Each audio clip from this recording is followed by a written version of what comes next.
처음 나오다 보니까 일단 사례가 없고 그러다 보니까 여러 가지 유권 해석이 분분합니다. 법 해석에 대한 혼란이 커지면서 집주인과 세입자들은 한 목소리로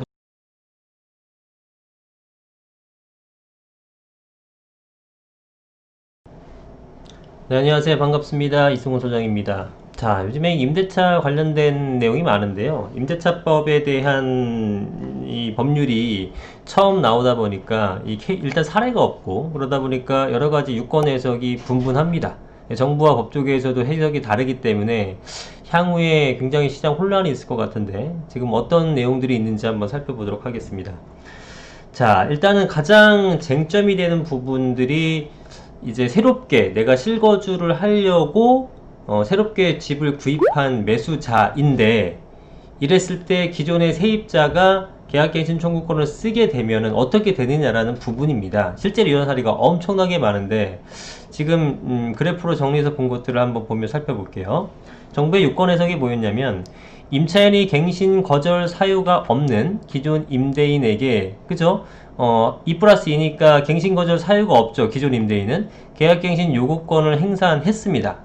그 다음에 소유권을 그 이후에 이전받은 매수인은 본인의 실거주를 이유로 갱신 거절을 할 수 없다라고 돼 있어요. 그죠? 그러니까 결국은 뭡니까? 계약갱신 요구권 자체를 새로운 매수자도 받아들여라라는 겁니다. 그래서 김현미 장관이 그 발언했을 때 앞으로 그냥 전세는 4년인 걸로 계산하시고 구입하세요라고 했던 게 같은 맥락인 거죠.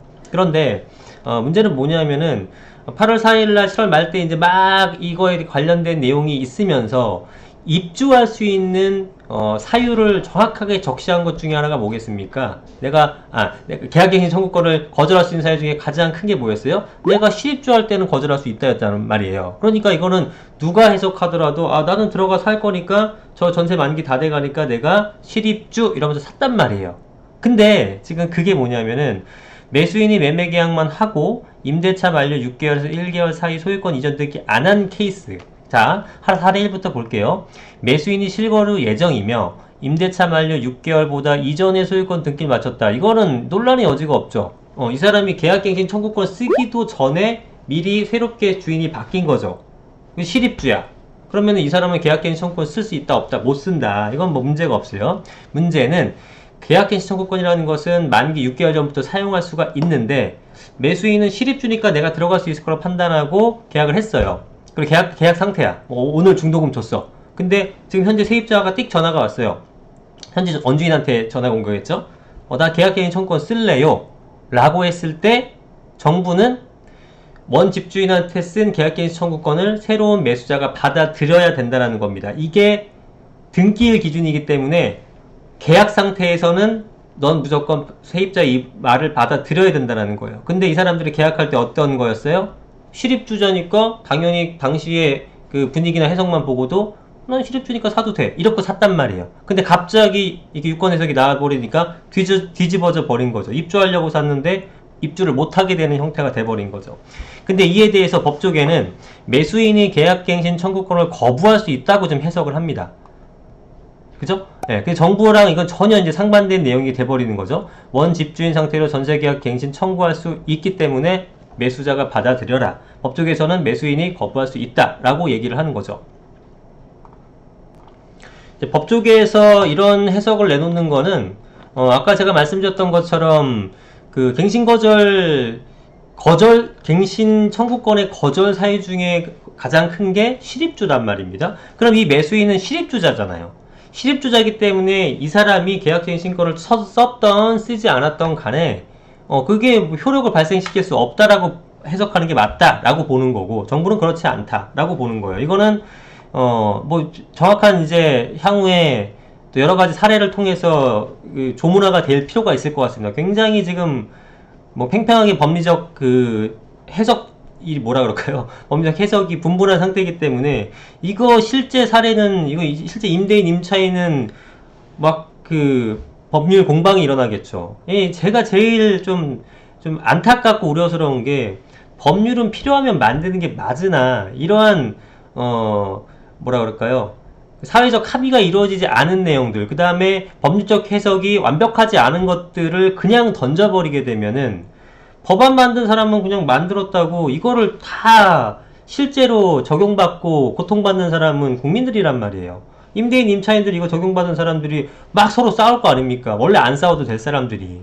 그러니까 이거에 대해서 명확한 해석을 해주고 나서 법을 처리되는데 왜 이렇게 급한지 지금 법을 막 통과시키라고 혈안이 돼 있기 때문에 지금 계속 이런 문제가 불거지는 겁니다. 그게 좀 안타까워요.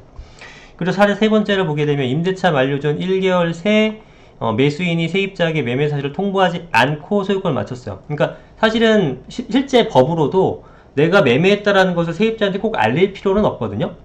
이제 뭐 관례적으로 좀 알려주긴 하지만 집도 보고 하려면은. 그런데 어찌됐건 소유권 이전을 마쳤어요. 마쳤죠? 그러면 세입자가 매수인에게 전세계약 갱신 청구를 할 수가 없다. 왜냐하면은 원 집주인이든 새로운 집주인이든 실입주자가 이제 하려고 하게 되면은 그 전까지 어쨌든 계약갱신 청구할 수 없었잖아요. 그러니까 나 실입주 먼저 할게 라고 얘기한 거나 다름없는 꼴이죠. 그래서 이건 할 수 없다. 오히려 법조계에서는 이번에는 세입자의 계약갱신 청구가 침해된 경우는 분쟁 소지가 있다 라고 얘기하는데, 쟁점은 여하튼 요겁니다. 두 번째, 요 사례가 지금 대단히 많습니다. 최근 실입주를 하려고 계약했는데 잔금 지르기 전에 계약갱신 청구 쓰니까 난 그걸 받아들여야 된대. 우리 집 뺐는데 두 달 뒤에 잔금 치르려고 우리 집도 계약했는데 두 달 뒤에 거리에 나 앉아야 되는 상황이에요. 그러니까 이게 지금 빠르게 해결이 될 필요가 있습니다. 자, 그래서 보조적인 내용을 보면 법조계에서는 정부가 세입자의 계약갱신 청구권을 새 집주인의 실거주 권리보다 우선시하고 결론 내린 것. 지금 국토부의 입장이, 정부의 입장이죠. 성급했다는 의견이 많다. 심지어 지난 주임법 개정안 논의될 때 법안 신사 보고서에서 법무부도 갱신거절사에 대해 보다 다양한 사례에 대한 면밀한 검토가 필요하다는 입장을 밝혔지만 서둘러 법안 처리했어. 그러니까 이제 이런 문제가 불거지게 된 거죠. 이처럼 법 해석에 대한 혼란이 커지면서 집주인과 세입자들은 한 목소리로 부동산 시장을 혼란하게 만든 정부를 성토하고 있다. 현재 3만 명에 달하는 사람들이 새 집주인의 실거주 권리를 인정해달라며 청와대 국민청원에 성원한 상황이다. 이분들이 다 지금 그런 사태입니다. 나 입주하려고 샀는데 입주 안 된대. 어떡하지? 이런 분들. 그래서 김은혜 국민의힘 의원은 지난 19일 매매계약을 체결한 주택 매수자가 해당 주택에 실거절하는 경우 기존 임차인의 계약갱신 요구를 거절할 수 있는지, 법조계 의견인 거죠. 이거에 관련된 일부 개정 법률안을 발의하기도 했다.